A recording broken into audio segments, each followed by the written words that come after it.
हमारे सेक्रेटरी ने किया। और आपने देखा कि यहाँ पर जीविका की जो दीदियां हैं उन्होंने, और हमारे अधिकारी ने भी, मनरेगा से जुड़े अधिकारी ने भी अपनी बात को रखा। बिगड़ रुके हुए, बिगड़ फुल स्टॉप कॉमा के आगे बढ़ते रहे। इसका मतलब है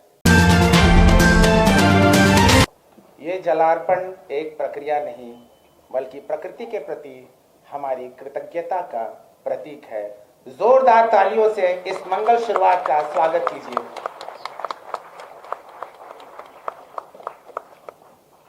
विकास विभाग के कुशल मार्गदर्शन में संचालित जल जीवन हरियाली अभियान अपने निर्धारित लक्ष्यों की प्राप्ति के दिशा में निरंतर सशक्त कदम बढ़ा रहा है। विभिन्न विभागों के आपसी समन्वय से क्रियान्वित इस बहुआयामी अभियान में जल जीवन ग्रामीण विकास विभाग नोडल पदाधिकारी के रूप में महत्वपूर्ण भूमिका निभा रहा है। आज की परिचर्चा का विषय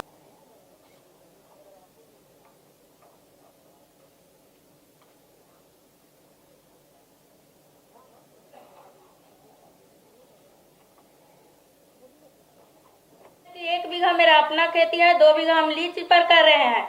फिर बोले कि जब 2 बीघा लीज पर ले रहे हैं तो ऐसा कीजिए कि आप जितना मुनाफा 3 बीघा में कमाते हैं उतना 10 कट्ठा में कहाँ न कमा लेंगे। हम कहले दीदी बताइएगा उपाय, तो हम कर सकते हैं। तो बोले कि एक वन विभाग द्वारा दीदी का नर्सरी आया हुआ है, आप करिएगा। तो हम बोले कि हाँ दीदी हम करेंगे, सक्षम है हम करने के लिए। बोले कि अपना हस्बैंड से भी पूछ लीजिएगा। हम बोले कि हम पूछ लेंगे, जैसे भी हम कर सकते हैं दीदी के नर्सरी। जब 2021 में हम नर्सरी चालू किए तब मेरे यहाँ जब हम चालू किए मिट्टी गिराए, पॉलीथीन लाए, उस समय लॉकडाउन था। फिर भी बहुत दिक्कत से हम YouTube पर सर्च कर करके अपने बिना ट्रेनिंग के ही 1 साल नर्सरी कर लिए। और उसके बाद हम वन विभाग को 18,609 पौधा दिए थे 2020-21 में। उससे हमें लाभ हुआ 3,20,000 रुपया। उसमें हमें शुरू बार लॉकडाउन था, हमको उतना मुनाफा नहीं बुझाया, आधा ना चल गया खर्चा में, आधा ही बचा। अगला साल फिर बोले कि नर्सरी करिएगा दीदी, आपको तो नहीं नाफा होगा। हम कहीं नहीं करेंगे। तब की बार लॉकडाउन था, अब की बार तो हमें ट्रेनिंग भी मिल गई है, जानकारी भी मिल गई है, तो हम अच्छे से वन विभाग का ही नर्सरी किए दूसरा बार भी। तो उसमें हमें शुद्ध लाभ 3 लाख रुपया हुई दूसरे साल में। तब बोले कि ठीक है करिए। तो हम वन विभाग का नर्सरी किए थे। और दीदी को भी जीविका में हर साल अपने पंचायत में 1500 और 2000 पौधा दीपिका दीदियों से भी लगवाते हैं। जी अभी भी जीवित है, कोई भी जाकर मेरे यहाँ भी देख सकते हैं। और 2022-23 में हम जल जीवन के हरियाली के तहत मनरेगा से भी दीदी की पौधशाला लगाने का मौका मिला, जिसमें भी हर साल हम मनरेगा को भी अपने फतुआ प्रखंड में 15 पंचायत है, 15 पंचायत में हम पौधा दे रहे हैं। कहीं जो कोई भी आए होंगे प्यारे से भैया तो उनको भी जानकारी होगा। और हमें समय समय से पैसा मिल जाता है, वहाँ पर भी मनरेगा में पौधा दे रहे हैं जल जीवन हरियाली के तहत। अब की बार भी हम, मेरे यहाँ जो रेखा मैम थी पीओ, वो 10,000 पौधे का लेटर निकाल दिए थे। बोले कि आपको 10,000 पौधा देना है। हम कहले कि हाँ दीदी हम दे देंगे पौधा, तब दे दिए हैं। अब 5,000 कुछ पौधा मेरा दनियामा ब्लॉक में भी गया, कुछ पौधा मेरा मोकामा ब्लॉक में भी ले गए थे, घुसमिया डुमराव में भी, वहां भी गया है मनरेगा के तहत। वहां दीदी कम पौधा उगाई थी, इसीलिए हमें अच्छा मुनाफा हो रहा। कितना लोग बोलते हैं कि प्यारस तो हम लोग से पैसा मांगते हैं, लेकिन हम लोग के यहाँ जो पीओ मैम थी रेखा जी, वो भी हमें मदद करती है। हमें हर रेट 30 रुपया के ही मिलते हैं। हमसे कोई भी 1 रुपया का हम चार्ज मांग नहीं करते हैं कि हमें पैसा चाहिए तब आपको पैसा पेमेंट करेंगे। और हम हर किसान भैया एवं दीदियों को वन पोषक लगाने के भी अपना निजी जमीन में भी काम करवाते हैं या करते हैं। दीदी लोग से या भैया से भी हम ले लेते हैं उनका कागज और वहाँ जमा करते हैं, प्यारस को देते हैं। तो जीविका स्वयं सहायता समूह की सदस्य हूँ, ग्राम डुमरी, पोस्ट भूई, प्रखंड राजगीर की निवासी हूँ। और अभी मैं जैविक खेती के बारे में बताने के लिए मंच पे खड़ी हूँ। जैविक खेती पहले क्या है और अभी क्या है। पहले जैविक खेती हम लोग नहीं जानते थे कि जैविक खेती क्या होता है, और हम लोग पहले ऑर्गेनिक खेती सबसे ज्यादा किसानों के साथ करते थे, और हम जैविक खेती अब करने जा रहे हैं किसानों के साथ। जैविक खेती इसलिए हम लोग के कहा जाता है कि अपने खुद घर में ही दवा बनाएं, खुद खाद बनाएं और खुद यूज करें। तो कीटनाशक दवा है नीमास्त्र, ब्रह्मास्त्र और अग्नियास्त्र और मठास्त्र, और हीमक टॉनिक और जीवामृत, ब्रह्मास्त्र, और उसके बीच में हम जो प्रक्रिया से बनाते हैं उसको हम बताते हैं किसानों के बीच। तो जीवामृत में हम लोग 1 एकड़ के लिए बताने जा रही हूँ कि 10 लीटर गाय का पेशाब, 10 किलो गोबर और 100 लीटर पानी, 1 किलो गुड़ और 1 किलो बेसन और 1 कंजरी दीमक के मिट्टी, कहीं तालाब या पोखर और कहीं मेड़ के मिट्टी हो सके, वहां से हम जहाँ खेत पे रहता है वहां कहीं इकट्ठा कर लेते हैं। आसपास की जहाँ जहाँ व्यवस्था रहता है हम लोग के खेत के आरी अलंग पर हम वहाँ पे लगाते हैं, जीवामृत बनाते हैं। जो किसान हम लोग का यूरिया न देकर हम जीवामृत से हम खेती कर सके, वो मेरा एक जीवामृत खाद हो गया। और कीटनाशक दवा है नीमास्त्र। तो नीमास्त्र हम किस तरीका से बताते हैं कि नीम का पत्ती लेते हैं, उसके बाद हम गाय का गौमूत्र लेते हैं, उसमें हम गोबर डालते हैं, पानी में हम सभी को डाल के, यानी कि बड़ा टंकी में हम लेते हैं। छोटे किसान वर्ग से हम बताते हैं तो समाज को, दीदी को समझाने में अच्छा लगता है, तो हम छोटे वर्ग के किसान से समझाते हैं तो हम छोटा एक बाल्टा के लेते हैं, इसलिए कि वहाँ पे दीदी को अच्छा समझ में आए किसान के बीच। तो हमको कहना है कि दीदी हमारे हैं जो अब जीविका में जुड़ी हुई है दीदी, तो जैविक खेती कर रही है, तो हम इसीलिए बताते हैं दीदी के साथ में हीमक टॉनिक बताते हैं।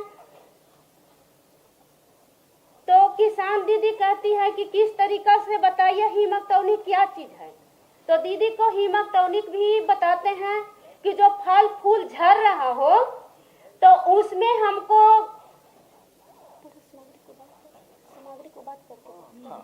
हीमक टॉनिक क्या चीज है हम नहीं जानते हैं। दीदी बात करती है कि हीमक टॉनिक क्या है दीदी, जो हम ऑर्गेनिक खाद लाते हैं मगर जैविक हम दवाई नहीं यूज करते हैं, पहले हमको जानकारी नहीं है। तो हम हीमक टॉनिक सबसे पहले हम घर में गोइठा ठोकते हैं ना, कंडा जिसको कहते हैं, उसको हम 2 या 1 साल या 2 साल का पुराना हो, उसको एक बाल्टा लेते हैं, उसमें पानी डालते हैं और उसमें 10 से 15 उसको गोइठा डाल देते हैं, 3 दिन तक उसको डाल के छोड़ देते हैं, और उसके बाद 1 लीटर पानी में हम 100 ml के हिसाब से उसको डाल के और उस स्प्रे करते हैं जहाँ पे सब्जी दीदी लगाई हुई रहती है। जैसे घर वाला के कहली पति के, तो कहे लगला कि ना से कोई न देता, हमर जब छूट गया है से 3.5 लाख रुपया तू कहाँ से लबू उसे लगाएबा, से सब कंपनी सब न ठीक हो। तो फिर हम जीविका में बात कैली से दीदी हमरा ई सोलर पैनल केना लगतै न लगतै से हमरा मदद करू। तो कहलखिन हम मदद करम लेकिन अहाँ के खुद से पैसा लगावे के हो। तो हम फिर सोचे तो हम गांव में हम गेली कर्जा मांगे, तो सब कहे लगल से न तोर पति के जब छूट गेल आ तू घर से बाहर न निकले छा, तोरा हम न चिन्हलो, तोरा कैसे हम पैसा दे दियो कर्जा से हम न देबो। लेकिन हम रोज दिन स्टाफ सबके हम फोन करी, चाहे मझौली चल जाए से सर हमरा 10 दिन के समय दू, 5 दिन के समय दू, हम लगावे के हमरा बहुत मन है। कहला हमरा घरे बच्चा सब भूख मर रहा है, ए के लेल से बहुत तकलीफ में। अब एक साँझ खाई छी तो बच्चा सब तकैया से हम दूसर का साँझ हमार मम्मी खियाए कि न खियाए। आ हमर पति के नौकरी छूटे के कारण वो किधरो काम भी न कर पावत रहलखिन। तो फिर की करूँ, गाँव मांगते मांगते थाक गेली, कोई न देला। फिर हम जीविका में हम आवेदन लगैली, तो कहलखिन से हम ज़्यादा तो न दे पाएम दीदी, से हम 20,000 से ज़्यादा हम पैसा न देम। तब फिर हम कहली दूर 20,000 दैछिन, वैसे आगे हमरा है नहीं आया, कैसू कैसिन 3 लाख के बात है। फिर हम घरे अली तो बेटा के कहली, लड़का हमार है 20 साल के, तो कहे लगल मम्मी से कोई न दै छ तो छोड़ द। हम कहली न हम लगेबै तो लगेबै। तो एक दिन CLF में मीटिंग होलै तो सर लोग कहे लगलखिन जेकर किस्मत चमकतै से 1500 फीट पाइपलाइन जीत जाते। तो हम कहली हम तो गरीब आदमी हती, जीतबै कि न जीतबै तो एगो कोना में बैठ गेल। तो हम कहली जरा पास पैसा रहे ओकरे हिम्मत रही तो हम डेराइल सन के बैठल रही। तो CLF के दीदी के कहली हमर साथी अहें लॉटरी उठा दू। तो उठलखिन तो हमरे पहले नाम लॉटरी में आ गए 1500 फीट पाइपलाइन। फिर हम घरे अली तो अपन पति के कहली से 1.25 लाख के हम लॉटरी जीत गेली है पाइपलाइन के, से 1500 फीट पाइपलाइन हमरा मिल जाए। तो कहे लगलखिन न से उ सब कहे छो लेकिन देतो न, से कह के न दै छै। तैयो हम कहलिए 1.25 लाख के मदद हो। तब तेकरा बाद हम जाके आप काम क्या कर रही हैं उसको बताइए। आप बहुत अच्छा काम कर रही हैं। तो हम सोलर पैनल हम कर रहा थी सिंचाई। तो अभी तक के हम 112 किसान के हम पानी दे रहा थी। 45 एकड़ तक के हम पानी पहुंचा रहा थी। अभी भी हमरा किसान जुटेला चाहिए लेकिन हमरा पास अभी पूंजी न है। एल के लिए अभी तक ले हम किसान का अभी न जोड़ पावे छे। अभी 112 पर रख ले अभी तक के लिए हम कमा लेली 2,60,000। तेमे की अभी 2023 में लगेली 2.5 साल होला था। 2.5 साल में हम 2,60,000 रुपया कमा लेली। अभी उतना बच्चा सबके सरकारी स्कूल से मदद मिल रहा है। एगो बताहे है, एगो लड़का है तो BA में है और वो BA में है तो वो एडमिशन करा के भी पैसा अगर न जुट पाले तो वो भाग गए काम करे बम्बे में। सफलता की मुकाम पर पहुंचता है। और इस अभियान की आज का दिन और आज का ये जगह जहां पर हम लोग बैठे हैं ये और ही महत्वपूर्ण है और ये बड़ा रोमांचकारी है कि जब मैं आज से लगभग 7 साल पहले 6 साल पहले 2006 में जब वाल्मीकि नगर से माननीय मुख्यमंत्री जी हर यात्रा की शुरुआत करते हैं और जल जीवन हरियाली यात्रा की शुरुआत जब उन्होंने पश्चिम चंपारण से किया था उसमें मैं वहां पर आयुक्त के रूप में था और उस जो मानव श्रृंखला भी बनी थी उसका भी एक हिस्सा था। और इसकी शुरुआत भी हमारे महात्मा गांधी जी के जन्म दिवस के अवसर पर 2 अक्टूबर 2019 को हुआ था। तो ये एक महज संयोग कहें या एक सरकार की प्रतिबद्धता कहें और माननीय मुख्यमंत्री जी की बापू के प्रति जो प्रेम,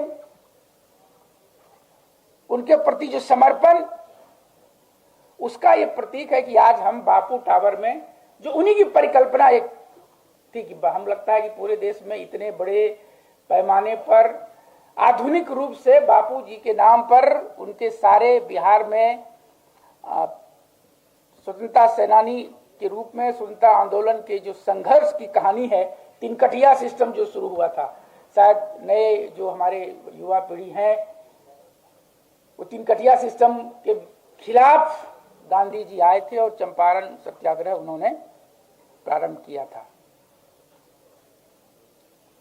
उसकी पूरी कहानी इस बापू टावर में आपको मिलेगी। और उसके साथ ये जल जीवन जो अभियान है जो कि उनकी परिकल्पना थी, गांधी जी की ये जो ग्राम स्वराज की परिकल्पना थी, उसका एक बहुत बड़ा अहम हिस्सा है कि यदि कहीं पर गांव में आपको सस्टेनेबल लाइफ चाहिए तो उसके लिए जल और हरियाली यह मूल आधार है। यदि हर गांव में पानी मिल जाए, स्वच्छ पानी मिल जाए, सिंचाई के लिए पानी मिल जाए और वहां पर खेती अच्छी हो, हरियाली हो, चाहे पेड़ हो, पौधे हो, फलदार पौधे हो, तो फिर जीवन तो वहां पर न केवल फलेगा फूलेगा बल्कि विकसित होगा। एक आधुनिक भारत के निर्माण की गाथा लिखी जाएगी। तो उन्हीं को समर्पित मैं समझता हूं जल जीवन हरियाली अभियान का एक अहम पड़ाव है। और इस अवसर पर मैं तमाम इस बिहार वासियों को बधाई देता हूं कि ये योजना एक अच्छे मुकाम पर पहुंचा है, लेकिन इसके अगले चरण पर, एक अगले लक्ष्य की ओर इसे हमें ले जाने की जरूरत है। हम आपको स्मरण दिला दें कि आखिर ये शुरुआत क्यों हुई। आज हमारे राज्य में और पूरे भारतवर्ष में ये जल की एक संकट की स्थिति की ओर हम लोग बढ़ रहे हैं। वैसे हमारे यहां पर बहुत सरप्लस कहते हैं कि बहुत पानी है, लेकिन आज हर वर्ष लगभग जुलाई अगस्त के महीने में राज्य का कोई न कोई पेयजल की गंभीर समस्या होती है।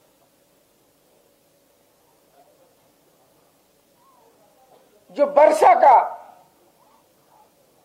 निर्भरता है या वर्षा का जो मानसून आती है वो बहुत ही इराटिक हो गया है। कभी आया, कभी 15 जून को आया, कभी 15 जुलाई को आया, कभी अगस्त तक, फर्स्ट वीक अगस्त भी चला जाता है, कभी कभी अप्रैल में ही वर्षा शुरू हो जाती है। यह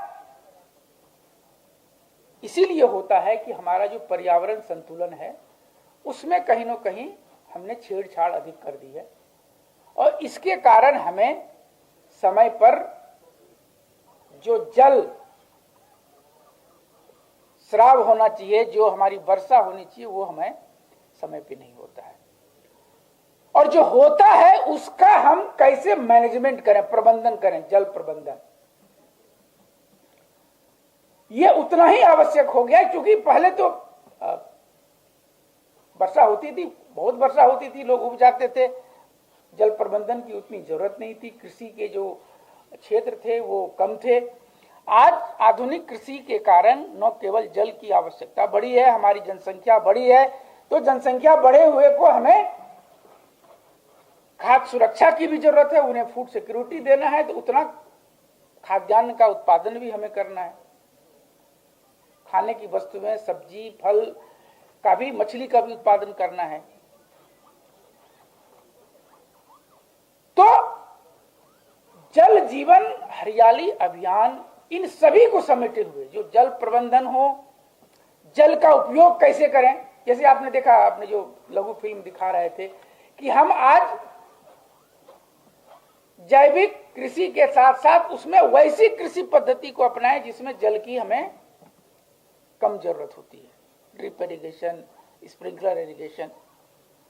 वहीं दूसरी तरफ हम जल प्रबंधन के लिए जो वर्षा का पानी आया उसको हम बहकर नदी के माध्यम से हम समुद्र में नहीं जाने दें, बल्कि उसे समय समय पर, जगह जगह पर उसमें रुकावट डालें, तो वह जल हमारा संचयन धरती के अंदर होगा, जिसको हम लोग ग्राउंड वाटर कहते हैं। कहां आप जल रखेंगे, पानी कहां रखेंगे? पानी तो आता है, वो तो सबसे तरल है, जिधर डालिएगा उसी में घुल जाता है, जिस आकार में रखिएगा वही आकार ले लेता है। उसके साथ छेड़छाड़ कीजिएगा तो वो तीखा हो जाएगा। यदि जब बहुत अधिक आप धरती से पानी निकालिएगा तो पानी का स्वाद तीखा हो जाएगा। जब बहुत अधिक आप उसका अनकेयर कर देंगे, बहुत ज्यादा फ्लडिंग हो जाएगी तो उसमें धूलकण हो जाएंगे। तो जल बहुत ही महत्व है, और उसके अलग रूप हैं, अलग अलग चीजों में। हमको लगता है कि जल एक ऐसी चीज है, कोई ऐसी दुनिया में चीजें नहीं है जिसमें जल का अंश नहीं है। तो हम कहां रखें, ये बात सवाल उठता है, कहां रखें, कैसे रखें? बहुत लोग बोलते हैं ग्राउंड वाटर, कहां रखिएगा? डैम बना के रखिएगा। उसके बाद जो सबसे बड़ा हमारा जल संचयन का माध्यम है वो है हमारा ग्राउंड वाटर। और ग्राउंड वाटर को रिचार्ज करने के लिए जो हमारे अवयव हैं, डैम, चेक डैम्स, नदियां, सोख्ता, ये सारे, लेकिन उसका एक बहुत बड़ा हिस्सा जो इनविजिबल, हम लोग उसको इग्नोर करते हैं, वह हरियाली। यदि आप जंगलों में आपको भी जाएंगे, जब देखेंगे वर्षा जब हो जाती है तो उसके 2 घंटे 3 घंटे के बाद भी पेड़ से पानी टपकते रहता है और वो बाहर नहीं जाता, वो सीधा हमारे ग्राउंड वाटर में, धरती के अंदर जाता है। तो मेरा ये कहने का तात्पर्य है कि हरियाली जल संचयन का एक बहुत बड़ा माध्यम है। न केवल वो फल सब्जी खाने की चीजें देता है, जीवन का आधार देता है, बल्कि जल संचयन में भी उतना बाधक बहुत बड़ा एक सशक्त माध्यम है। और पर्यावरण संतुलन तो होता ही है, जहां पेड़ पौधे हैं वहां पर वर्षा होती है, मेघ वहां रुकता है। इसको बताने की जरूरत मैं नहीं समझता हूं कि आज हर कोई बच्चा जानता है कि हम पौधे की क्या महत्व है।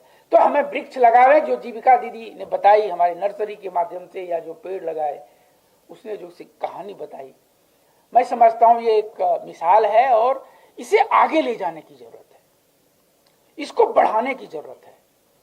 और सरकार के लगभग 15 विभागों ने लगभग 6 वर्षों तक सतत काम कर लगभग 11 अवयवों पे काम किया।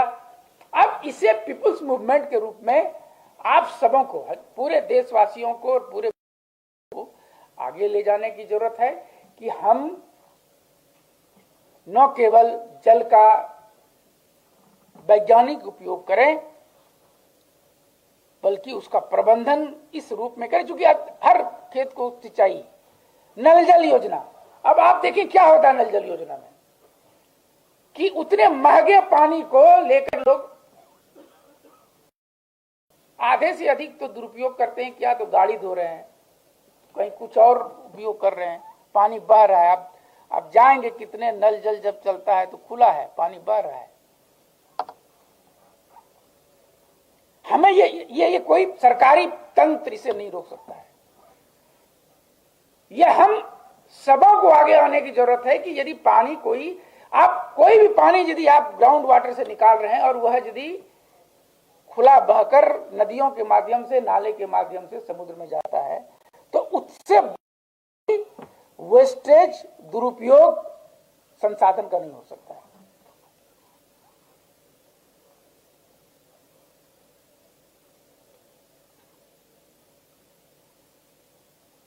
तो जल प्रबंधन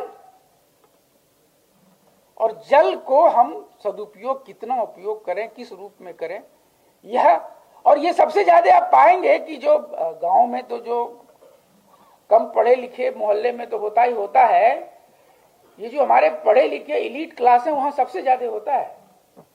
you can have mind your bathroom taps. आपको आगे आने की जरूरत है। जो भी हमारे पढ़े लिखे समाज के अग्रतर बुद्धिजीवी हैं, उन्हें इस अभियान को ले जाने की जरूरत है। आने वाले दिनों में यदि हम जल प्रबंधन, जल संचयन हम ठीक ढंग से नहीं कर पाए तो वो दिन दूर नहीं कि हमें जल के लिए, जो का बिहार माना जाता है सरप्लस जल के लिए, अधिक अतिरिक्त जल के लिए, हम जल स्राव को यदि हम नहीं रोकेंगे, जल स्राव का प्रबंधन नहीं करेंगे, तो हमारा जो आने वाला दिन है, आने वाली पीढ़ी है, वो हमेशा जरूर एक बार कोसेगी कि हमारे जो पूर्ववर्ती थे उन्होंने इन पर ध्यान नहीं दिया। और मैं आपके माध्यम से माननीय मुख्यमंत्री जी का आभारी बिहार वासियों को होना चाहिए कि उन्होंने इसको सही समय पर, जब 2019 में औरंगाबाद शायद गए थे, सर को याद होगा, और वहीं पर बहुत सारे जगहों में लू के कारण बहुत सारे लोग मर गए थे।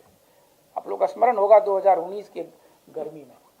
और वहां से जब वो आए और फिर उसी सत्र में, मानसून सत्र में, उन्होंने कहा कि नहीं, मुझे इस पर कुछ काम करना है, और पूरे विधायिका को उन्होंने सेंट्रल हॉल में बिठाया, सारे पदाधिकारी। हम लगता है वो भी एक रेयर घटना है कि सेंट्रल हॉल में हमारे जो विधायिका के प्रतिनिधि हो और जो पूरी हमारी कार्यपालिका की जो ब्यूरोक्रेसी हो, एक साथ एक कक्ष में बैठकर और पूरे दिन भर मंथन हुआ, और उसका निचोड़ के रूप में ये जल जीवन हरियाली अभियान की नींव रखी गई। मैं समझता हूं कि बिहार वासियों को माननीय मुख्यमंत्री जी के प्रति आभारी होना चाहिए। आप सबको बधाई देता हूं कि 2026 में हम तेजी से काम करें। जिन कारणों से जलवायु परिवर्तन हो रहे हैं उसको रोकने में हम सब कामयाबी हासिल करें। इस शुभकामना के साथ आज के कार्यक्रम में आपसे मैं कहना चाहता हूं कि 2019 से राष्ट्रपिता महात्मा गांधी के जन्म दिवस 2 अक्टूबर को इस जल डैश जीवन डैश हरियाली योजना की शुरुआत की गई बिहार में। जो पूरा देश और पूरी दुनिया जलवायु परिवर्तन से परेशान था, दिक्कत में था, मुसीबत में था, उस समय बिहार के सरकार और बिहार के लोकप्रिय मुख्यमंत्री श्री नीतीश कुमार जी ने सभी दलों को आमंत्रित कर सेंट्रल हॉल में मंथन किया, विचार विमर्श किया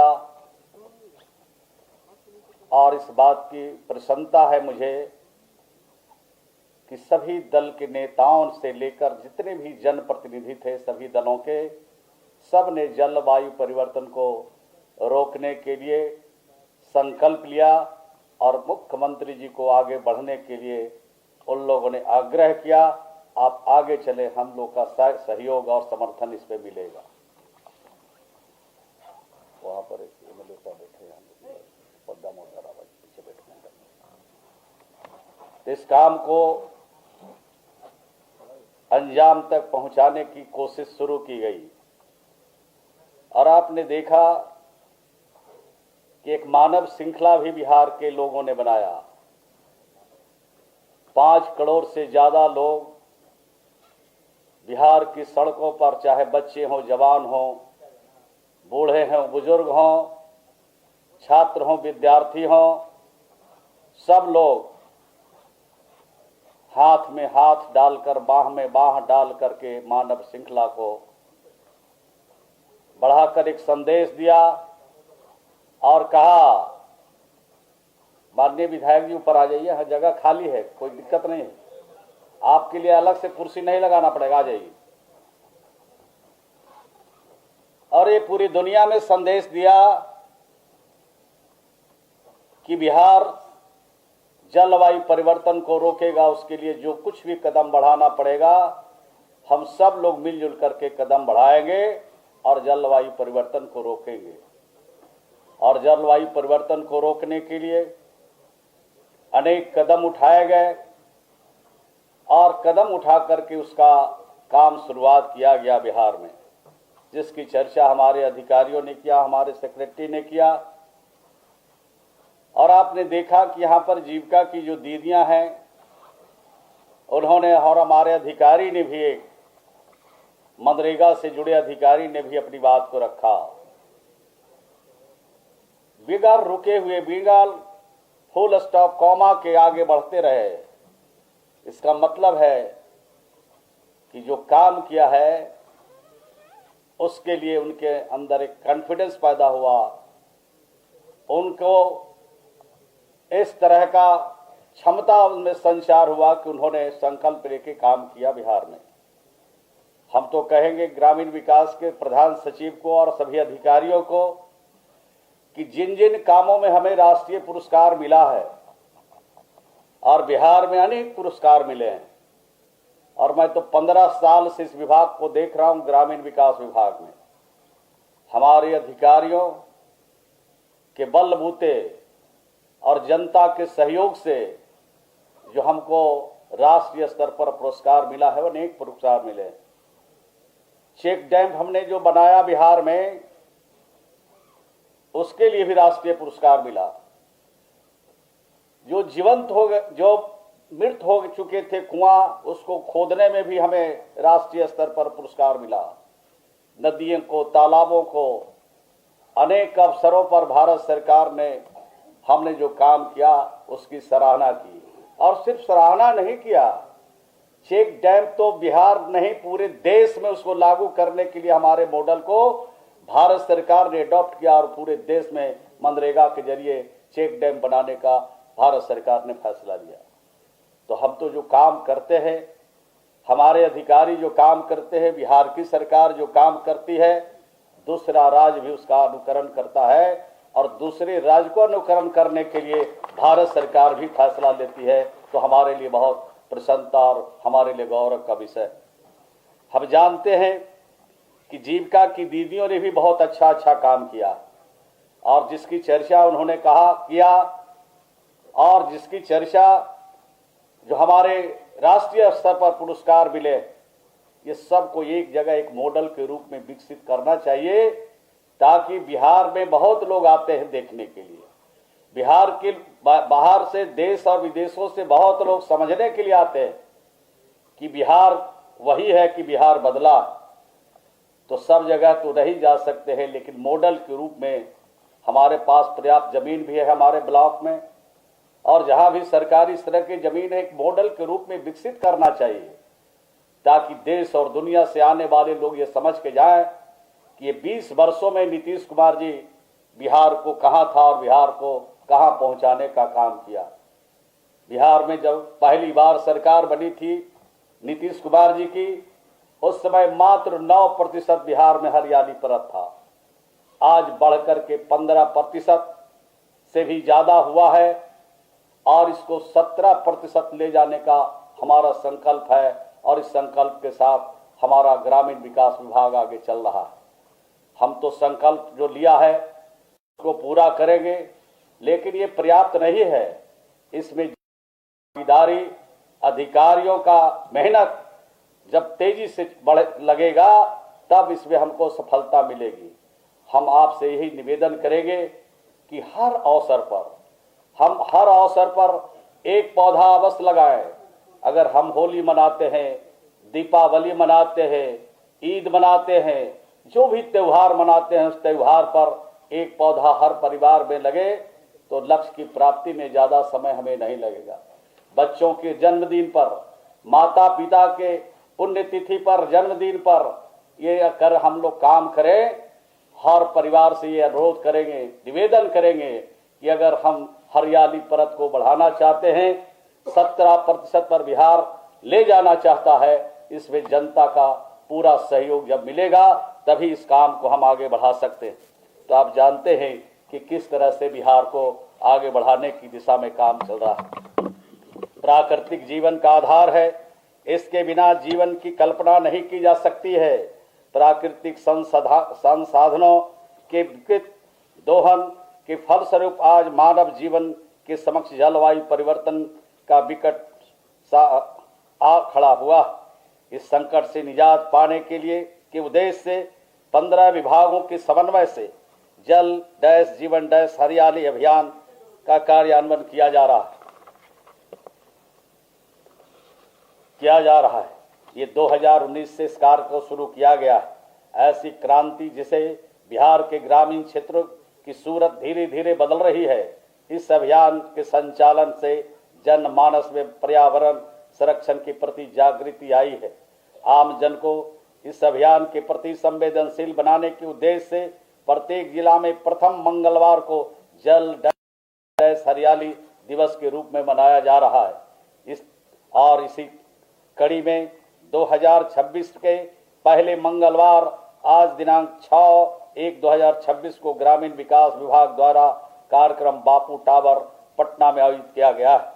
विगत 6 वर्षों की अवधि में इस अभियान द्वारा कई महत्वपूर्ण उपलब्धि प्राप्त की गई है। जल जीवन हरियाली अभियान की चर्चा आज देश ही नहीं बल्कि विश्व में के कई मंचों पर की जा रही है।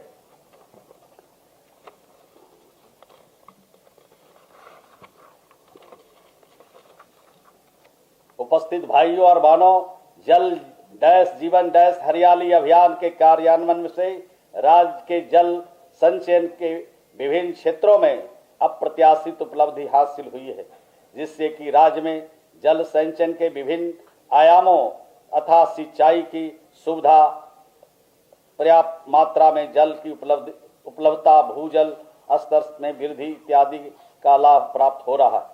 जल डैश जीवन डैश हरियाली अभियान के कार्यान्वयन के में मनरेगा महत्वपूर्ण भूमिका निभा रहा है। इसके माध्यम से सार्वजनिक तालाब, पोखर, आरओ, पैनों, कुओं का जीर्णोद्धार कार्य किया जा रहा है। अब तक कुल 1,40,000 से अधिक जल संचयन संरचनाओं की जीर्णोद्धार कराया गया है। छोटी छोटी नदियों, नालों एवं पहाड़ी क्षेत्रों के जल संग्रह में 13,000 से अधिक चेक डैम एवं जल संचयन की अन्य संरचनाओं का निर्माण कराया गया है। लगभग 73,000 से अधिक नए जल स्रोत का सृजन किया गया है। 14,000 से अधिक सरकारी भवनों पर छत वर्षा जल संचयन संरचनाओं का निर्माण कार्य पूरा किया जा चुका है। पौधाशाला सृजन, सघन वृक्षारोपण अवयव अंतर्गत राज्य में मनरेगा तथा पर्यावरण, वन एवं जलवायु परिवर्तन विभाग द्वारा कुल अब तक 21 करोड़ से अधिक पौधे लगाए गए हैं और हरियाली परत हमारा लगातार बढ़ रहा है।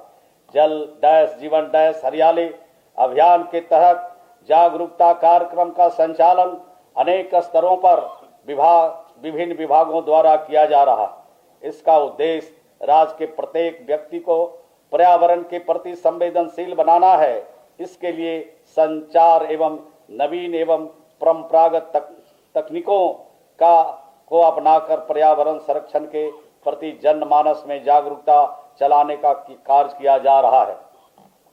इस दिवस पर हम फिर से बिहार के सभी भाइयों और बहनों से अपील करते हैं कि हर त्योहार, हर परिवार के उत्सव, बच्चों के जन्म और माता पिता के जन्म और पुण्यतिथि पर एक पौधा अवश्य लगाएं। आज जल जीवन हरियाली दिवस के अवसर पर मैं अपने अपील करना चाहता हूं और तभी होगी खुशहाली। इस संकल्प के साथ बात को समाप्त करूं। जल है तो जीवन है, हरियाली है तो खुशहाली है। 2026 हम सब के लिए हम जल जीवन हरियाली योजना को और व्यापक बनाने के लिए और लक्ष्य तक पहुंचने के लिए इस संकल्प के साथ हम अपनी बात को समाप्त करते हैं।